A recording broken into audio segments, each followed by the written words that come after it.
Welcome back to Mik'd Up. We're brought to you by Sterling Automotive. I'm excited to introduce LSU All-American, 6-year NFL vet, Bennie "Smoke" Logan.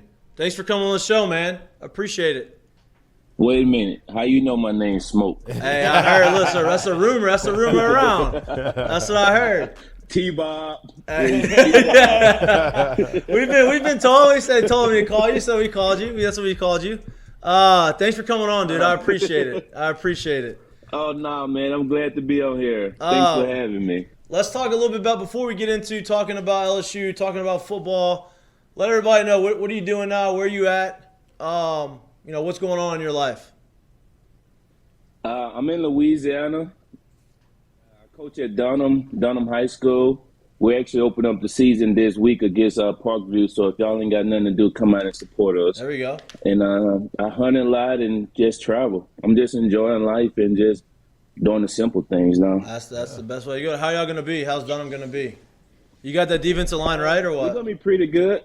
Say again? I said you got that defensive line right or what? We coming along. I ain't finna hype us up yet, but we coming along. We'll be there by the time the season over with. Is that something you want to do long term? Is get into coaching, get into college level coaching, NFL coaching? Is that a dream of yours? Honestly, football was never kind of happen. Like, I was law enforcement. I'm a law enforcement guy. So when I came to LSU, I wanted to study criminal justice. So, I ended up going to the NFL, getting drafted and everything. But it just kind of came up on me. Once I retired, I went to LSU and coached and did that for a year. That was a learning experience for me. And then after that, I got into high school, and high school just been really fun. Like, I enjoy it. So yeah, I'm enjoying it right now, but we'll see what the few years bring to me. How was your experience coaching that 1 year at LSU? I know I had walked around the building a couple times. I ran into you. I knew you were in there. It had to be a kind of a different type of, you're on one side as a player, on the other side as a coach, and then you went through a time where it was a little chaotic. Yeah, it was different, man. It was a learning experience for me. I saw things, I wanted to get in coaching, like good things, and I saw bad things.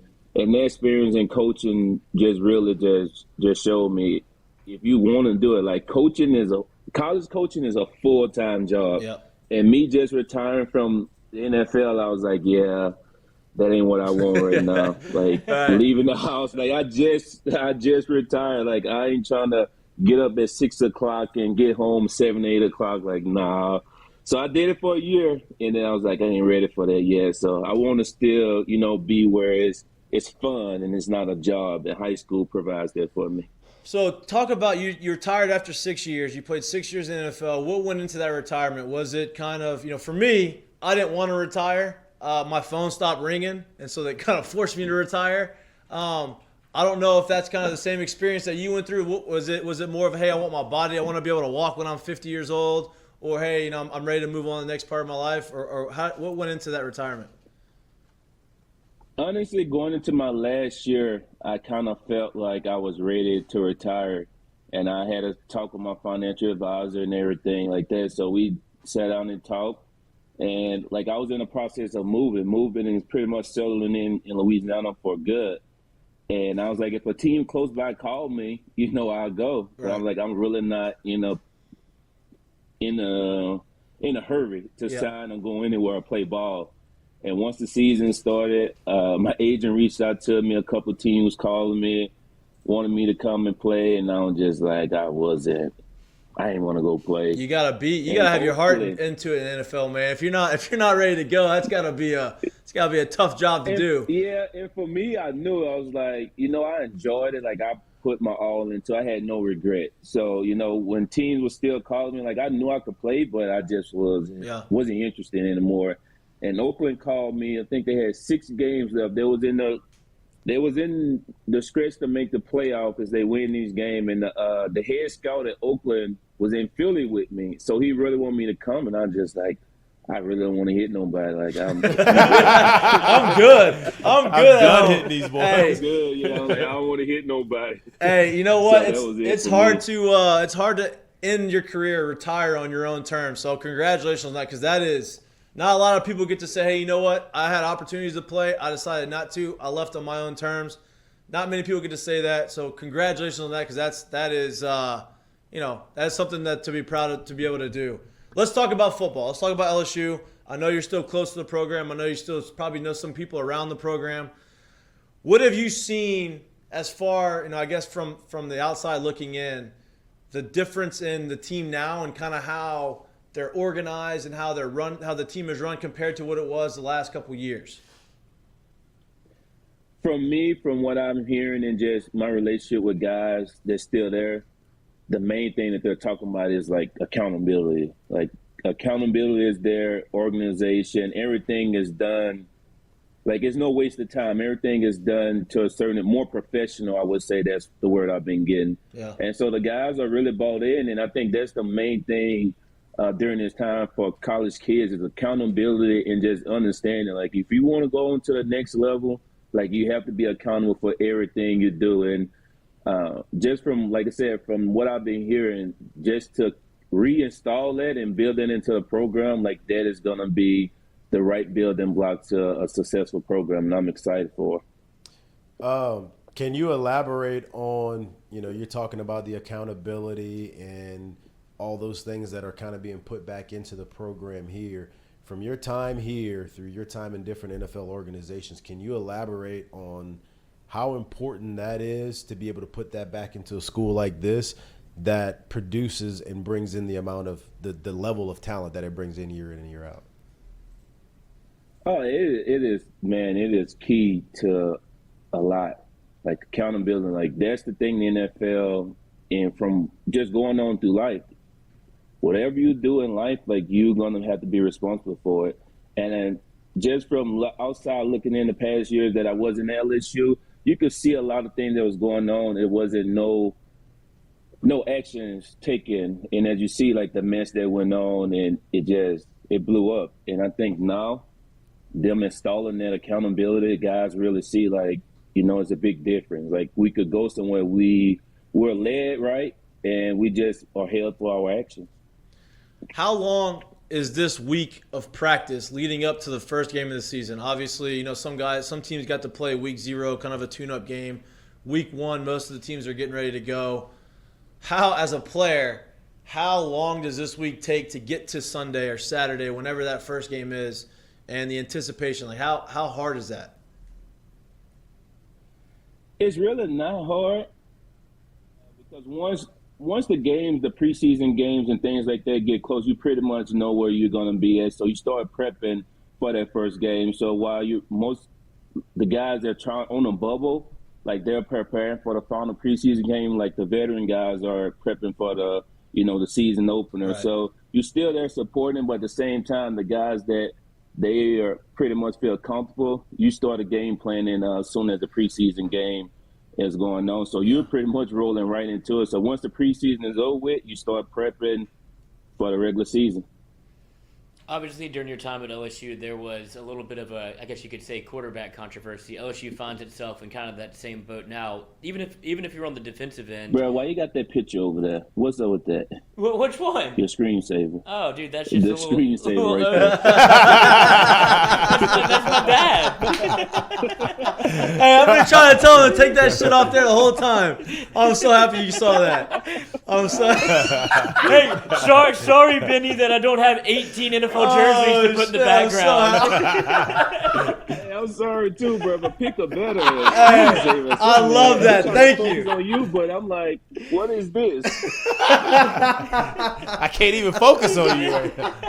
At least it wasn't about me. It was just about the stuff around me. That's it. Yeah, That's take it. that. That's it. You surround yourself with people that are worse looking than you, and then you kind of elevate yourself. Is what I'm going. Oh, I can see it. Don't deflect from the question, Bennie. What I was going to ask is, Never. what happened in the 2012 locker room during the national championship? No, whenever you're in kind of in practice and the coach hasn't made a decision about who the starting quarterback is, that's the de facto leader on the team. I would imagine that's who everybody looks to. And when you wait a little bit, it feels like people kind of pick and choose sides as to who they want to be the starter if one's not named. I'd imagine one's named internally already, but when you go through something like that and they maybe name somebody that you thought they shouldn't have, what does that do to a locker room whenever you're like, man, it takes 1 or 2 games, you're like, man, put this other guy in? That happens, but at the same time, you rally behind whoever's there. Like when I was at LSU, we had a couple quarterback, controversy for our starters and things like that. But no matter who's the quarterback, you still have to rally behind a teammate, and that's the thing that we always say: next man up. Regardless of who, when the quarterback situation, the battle is going on, like you support both guys, and at the same time, you build a relationship with either one of them. Because at this point, if it's a battle, you know they're both caliber starters. So you just go from there. And once the quarterback is picked, is no like really transition as to, oh, this guy should have been there. Even if you felt that way, you still gonna support and encourage the guy regardless.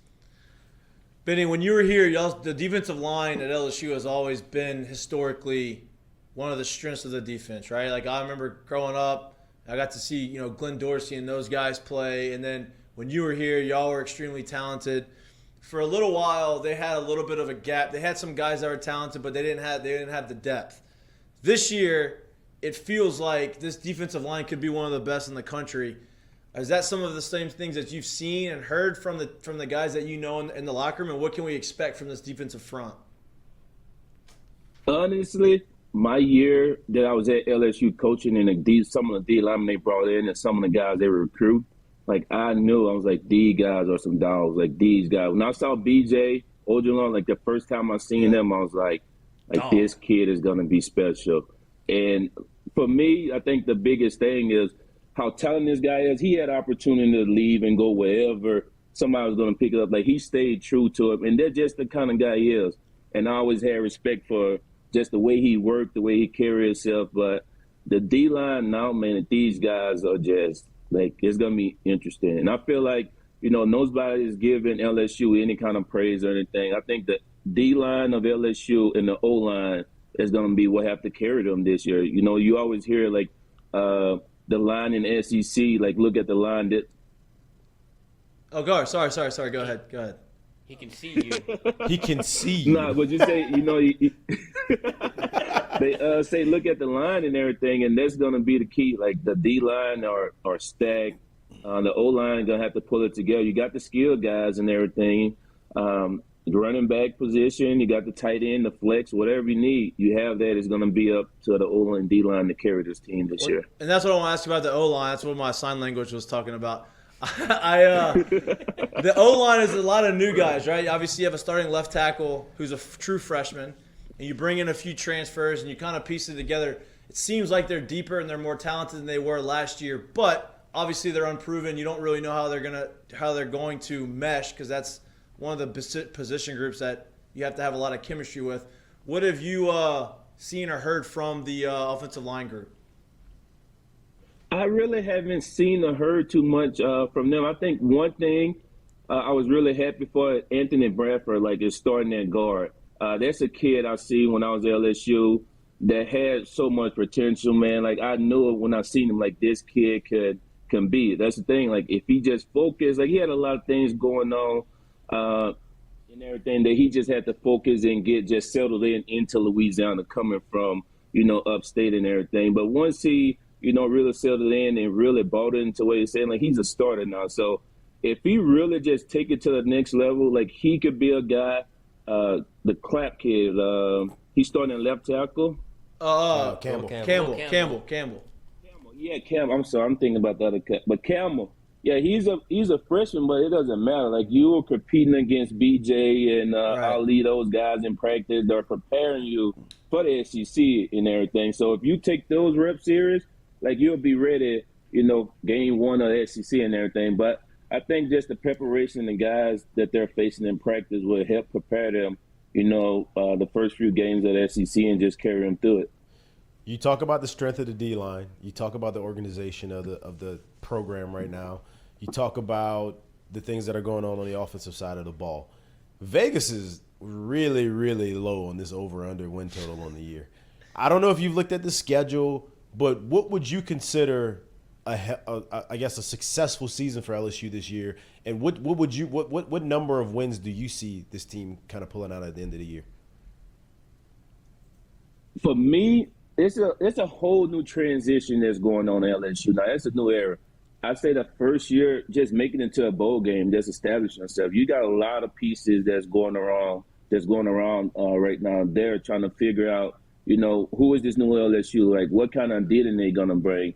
I think just establish yourself, just getting in a winning bracket, not finishing 500, just finishing in a winning bracket and going to a bowl game with something to build out for would definitely, be something to spark these guys and spark the program back up the right way. Benny, you may not know this, but we were in high school at the same time. You went to Red River.